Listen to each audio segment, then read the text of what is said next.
Okay, so we've had internet, we've had different words, here's the missing word. Some of you played the game before, well done, you win the prize. The word could be internet, Google, Wikipedia, YouTube, mobile phones, any of those things.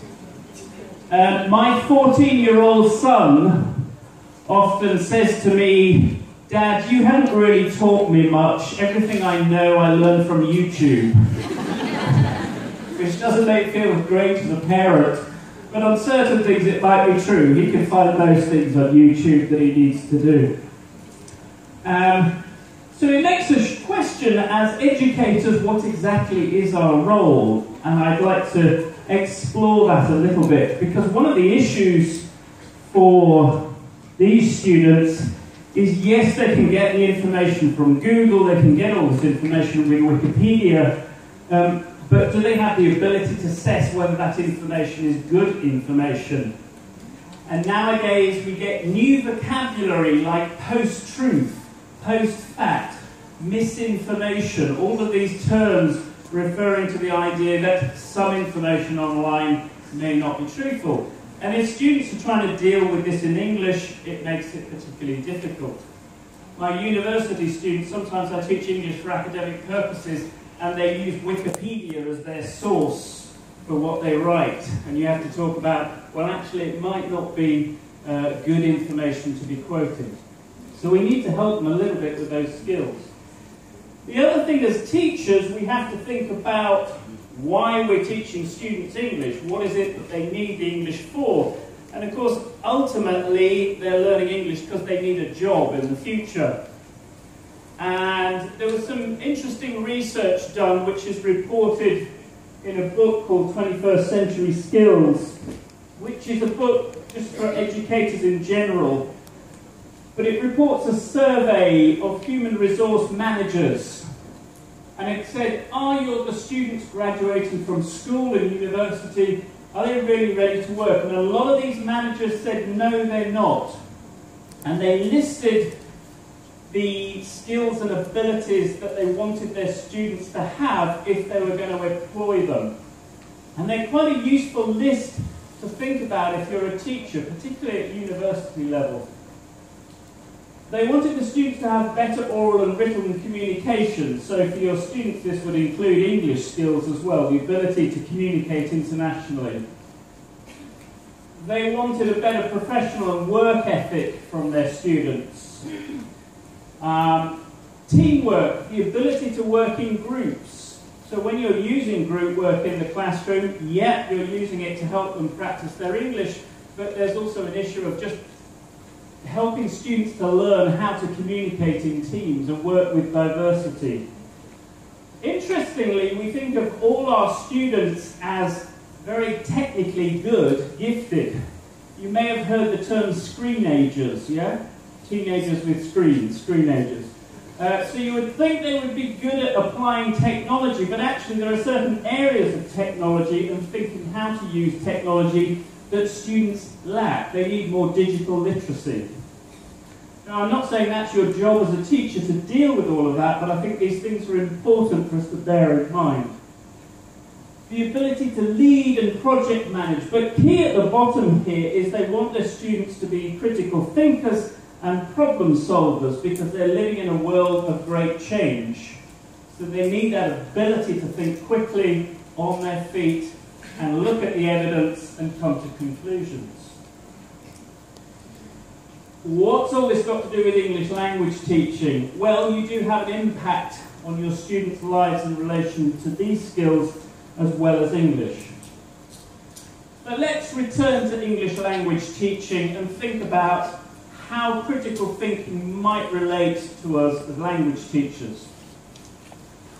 Some of you may be familiar with Bloom's taxonomy, the idea of lower order thinking and higher order thinking, and that we can look at the way we think in different levels. I'm just going to talk you through it, so if you're familiar with it, this will be familiar. If it's not, then I'll take you through it. So, we can think of thinking at a lower level and a higher level. On a Thursday morning at 9 o'clock, when you're just coming into a session, you might be more at this level than at that level. And it's the job of the teacher to sort of push your thinking up a bit. So that's what I'm going to try to do. Bloom's taxonomy was an attempt in the 50s to define the way we think and learn, and then it was updated again in 2000. And it's been incredibly influential when we talk about 21st century skills. And I think if you apply it to classroom teaching, it can be a useful tool. So at a basic level, we remember something. In general education, we have to remember facts. In English, we have to remember a new word. So a teacher teaches a new word, we have to remember it. Perhaps you drill it with students or you show them a picture and so on. Remembering does not equal necessarily understanding, which is the next level. So you could present a word to students and they could say it, but they don't understand its full meaning. So you have to deal with meaning which requires slightly higher level of thinking. And the next level would be students then have to apply it in order to demonstrate that they can use it. Now you already do all of this. Even if you haven't seen this model, it's what you do every day in the classroom. You present new vocabulary, you help students understand it, and then students use it. And if you look at lots of course books, lots of language lessons, people are doing this all the time. However, in order to help students learn more effectively, we need to think about how we can push that learning up so they start to think more with higher order thinking as well. And this is harder to do as a teacher. This is a challenge. We have to get students to start to analyse. Now, in English language teaching terms, this means analysing language. For example, if you were going to teach the past simple, you could tell students that we use it to describe a finished action. And you could just tell them. If you give students a text and they have to discover that in the text and find it out and work it out, that requires some higher order thinking, it requires some level of analysis. It's harder to do sometimes, but the argument would be it would improve the student's memory of that language point, because if the teacher just tells them tomorrow they've maybe forgotten it, if they've discovered it themselves and used it, they're more likely to remember it. Ideally, we do both things in the classroom. We kind of tell students and they discover it, and that way we hope they'll remember the new language. Above analysis is the ability to evaluate. The student needs to make a decision based on what they've looked at.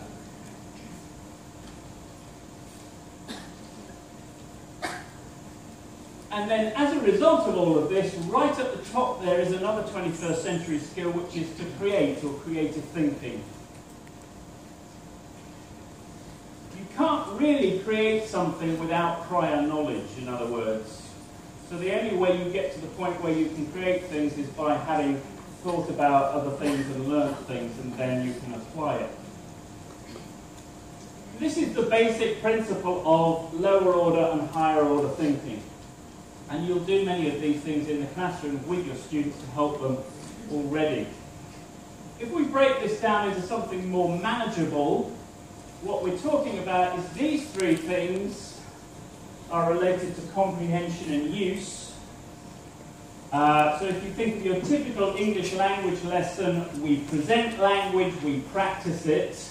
That's what this relates to. Right at the top, in the language classroom, sometimes we ask students to be creative. Yeah, to write a story, make a video, give a presentation, that kind of thing. It's more creative. So they have to use creative thinking. If you teach young learners love being creative naturally. In the middle, the evaluate and the analyse is what we could refer to as critical thinking, basically.